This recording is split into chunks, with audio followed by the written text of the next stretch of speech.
So wag po nating hintayin na dumating ba si ads at magkaka-error pa yung ginagawa natin. So back to zero tayo guys.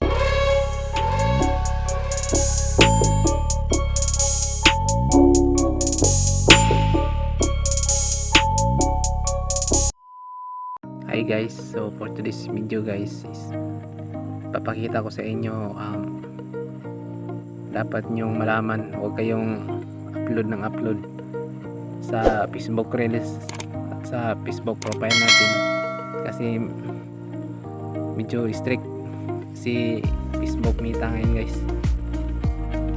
So mamaya may papakita ko sa inyo para maniwala kayo. So itong pag-usapan natin guys is about sa mga background music na ginagamit natin is huwag po tayong kumuha ng kahit saan na background music, lalo na sa Facebook Reels. Kasi guys, sa na dumating ba si ads at magkaka-error pa yung ginagawa natin. So back to zero tayo guys. Kung kaya i-delete mo na yung meron kang violation dyan. So meron naman i-follow mo lang tong ano guys, na i-follow nyo lang tong page ko para malaman nyo kung meron tayong diskarte dyan guys na hindi ka magkaka-copyright. Paano kunin yung mga video at mga background music na walang copyright at video galing sa Facebook na hindi sa iyo na walang copyright. So i-follow nyo lang to para sa sunod na video malaman nyo na paano kunin yung yung mga video na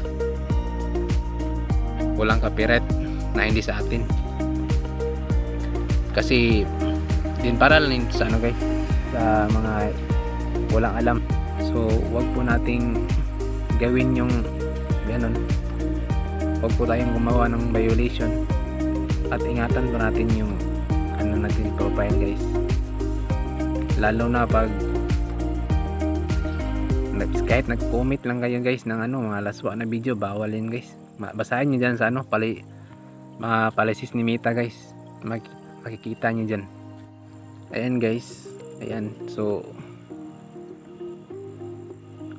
pag i-follow nyo na ako sa sa Facebook page ko at i-subscribe nyo din ako sa aking YouTube channel para ma-update kayo sa susunod na video na i-upload ko, kung paano kumuha ng mga walang copyright na video o music background natin na gagamitin. Then ipapakita ko din sa inyo guys kung paano ako nag-i-edit. So kung gusto nyo i-follow nyo lang ako, wala namang mawawala. Para lang daw sa mga hindi pang marunong, kasi hindi nila alam yung upload, hindi nila alam yung marami na pala tayong violation sa sa ating Facebook profile. So sayang lang. Kaya kung ayaw nyo marami kayong violation, sumahod kayo.